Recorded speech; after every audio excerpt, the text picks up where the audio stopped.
अस्सलाम वालेकुम। आज की वीडियो में हम बात करेंगे कि हम लो शुगर के अटैक को घर में ही किस तरह से मैनेज कर सकते हैं।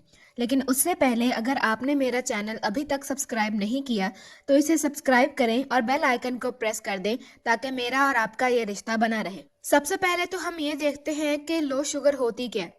देखिए, लो शुगर जो है वो इसको हाइपोग्लाइसीमिया का नाम भी दिया जाता है। और हाइपोग्लाइसीमिया का मतलब होता है कि आपकी बॉडी के अंदर जो शुगर लेवल होता है ना वो बहुत कम हो जाता है। शुगर जो है वो हमारी पूरी बॉडी के लिए जो है वो एक एनर्जी सोर्स है, जिससे हमें ताकत आती है, जिससे हमें हिम्मत होती है कि हम सारे काम जो हैं वो कर सकें।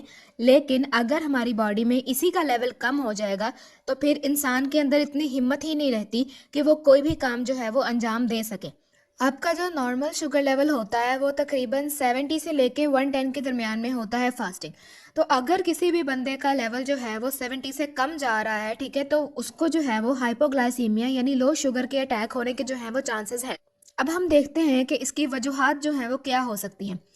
पहले तो ये है कि अगर वो पेशेंट जो है वो पहले से डायबिटिक है तो वो इंसुलिन ले रहा है, तो उसकी वजह से भी जो है वो उसका शुगर लेवल कम जा सकता है।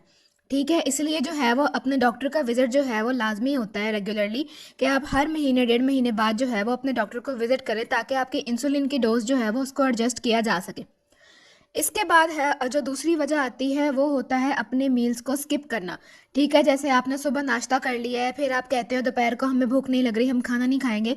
तो ज़्यादा नहीं लेकिन थोड़ा सा खाएं ताकि आपका शुगर लेवल जो है वो गिरे ना। इसके अलावा जो है वो कुछ मेडिकल कंडीशंस आ सकती हैं, जैसे डायरिया है। डायरिया जो है वो वाटरी स्टूल्स को कहा जाता है। जब आपके जो है वो वाटरी स्टूल्स लगते हैं तो आपकी बॉडी में जो वाटर वॉल्यूम होता है वो कम होना शुरू हो जाता है, जिसकी वजह से आपके शुगर और आपके बाकी के जो इलेक्ट्रोलाइट्स जैसे सोडियम, पोटेशियम, ये सब भी जो है वो आपके स्टूल्स में निकलना शुरू हो जाता है। ठीक है, उसकी वजह से भी जो है वो आपको लो शुगर का अटैक हो सकता है। इसके अलावा अल्कोहल है या कोई भी क्रिटिकल इलनेस जैसे सिरोसिस हो गया, हार्ट डिजीज़ हो गई, ये सारी भी जो हैं वो कंट्रीब्यूट करती हैं आपको लो शुगर का अटैक दिलवाने में। अब हम देखेंगे कि इसके सिम्टम्स क्या होते हैं, हम कैसे पता लगा सकते हैं कि हमें जो है वो लो शुगर का अटैक हो रहा है। देखिए, अगर 70 से कम जा रहा है, थोड़ा सा कम जा रहा है, 60 है, 50 है, तो वो बंदा जो है वो आपको खुद बताएगा कि हमें जो है वो शुगर लेवल कम जा रहा है। उसको शेकीनेस महसूस होगी, ठीक है, जिस्म कांपेगा, थोड़ी सी कन्फ्यूजन महसूस होगी, वो थका थका फील करेगा, उसे भूख लगेगी, वो खुद बताएगा कि उसका शुगर लेवल जो है वो कम जा रहा है। तो वो खुद से जो है वो लेके कुछ खाएगा या आप उसे कुछ जो है वो दे दें।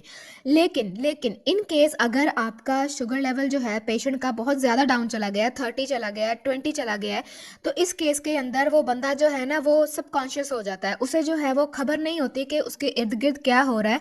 वो आपको खुद से नहीं बता पाएगा कि उसका शुगर लेवल जो है वो कम हो रहा है। तो अगर आपके इर्द गिर्द कोई भी डायबिटीज़ का पेशेंट है तो अगर उसको जो है वो शुगर लेवल कम होता है तो आपको खुद महसूस होगा कि वो आपकी किसी बात का जो है वो रिस्पॉन्ड नहीं करेगा। वो आपको ऐसे एकदम जो है वो कंटिन्यूसली घूरता रहेगा, आपको नहीं, कहीं भी एक दफ़ा एक जगह जो है वो कंटिन्यूसली वो घूरता रहेगा। या वो कंफ्यूज होगा, उसको जो है वो स्वेटिंग स्टार्ट हो जाएगी चाहे मौसम कैसा भी हो। फिर उसके बाद जो है वो किसी भी बात का रिस्पॉन्स नहीं देगा, ठीक है, वो बोल नहीं पाएगा कुछ भी।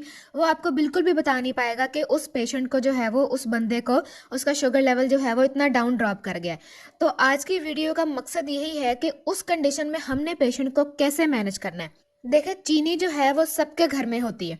ठीक है, आपने क्या करना है कि जैसे ही आपको महसूस हो कि पेशेंट जो है वो इस कंडीशन में जा रहा है, सबसे पहले तो आप उसका जो ग्लूकोज मीटर सबके घर में मोस्टली होता है, आपने लेके चेक करना है कि उसका शुगर लेवल कितना जा रहा है। ठीक है, शुगर लेवल अगर उसका 30 है, 20 है या 35, इतना लो अगर उसका शुगर लेवल जा रहा है तो आपने फटाफट से जो है वो चीनी लेनी है और फ़ौरन से उसके ज़ुबान के नीचे रख देनी है। ठीक है, आप 4 से 5 सेकंड बाद देखोगे वो जो चीनी है उसके ज़ुबान के नीचे पड़ी होगी, वो घुल जाएगी, आपने फिर से थोड़ी सी चीनी रख देनी है उनके ज़ुबान के नीचे।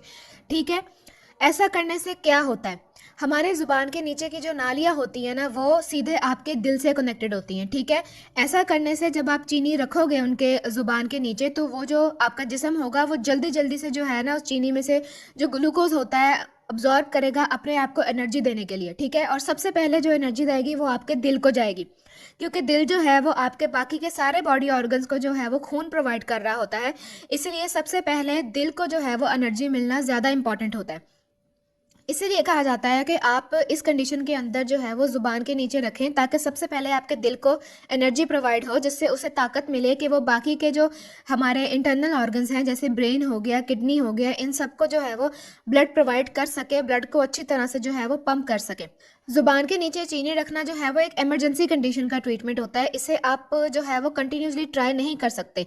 इसको आपने करना है जब आप पेशेंट को हॉस्पिटल साथ लेके जा रहे हैं। आपने चेक कर लिया है कि पेशेंट का ग्लूकोज लेवल जो है वो लो हो गया है, ठीक है, आप अपने साथ चीनी पकड़ें, उसकी ज़ुबान के नीचे रखें और उसे फ़ौरन से जो है वो गाड़ी में डालें और उसे हॉस्पिटल लेके जाएँ, ठीक है। जो इसका मेन स्टे ट्रीटमेंट होता है वो हॉस्पिटल के अंदर ही होगा, पेशेंट को आईवी ग्लूकोज लगा के। लेकिन ज़ुबान के नीचे चीनी रखने से इतना ज़रूर हो जाएगा कि हॉस्पिटल तक पहुँचने तक पेशेंट की कंडीशन जो है वो ज़्यादा ख़राब नहीं होगी, ज़्यादा वर्स नहीं होगी, वो कुछ हद तक जो है वो स्टेबल हो जाएगा, आपको जवाब देने के काबिल जो है वो हो जाएगा। तो अगर आप सबको ये वीडियो इन्फॉर्मेटिव लगी हो, अच्छी लगी हो, तो इसे ज़्यादा से ज़्यादा शेयर करें और मेरे चैनल को सब्सक्राइब करना मत भूलिएगा, क्योंकि इससे आगे भी और मज़े मज़े की और इन्फॉर्मेटिव वीडियोज़ जो हैं वो आने वाली हैं। अल्लाह हाफिज़।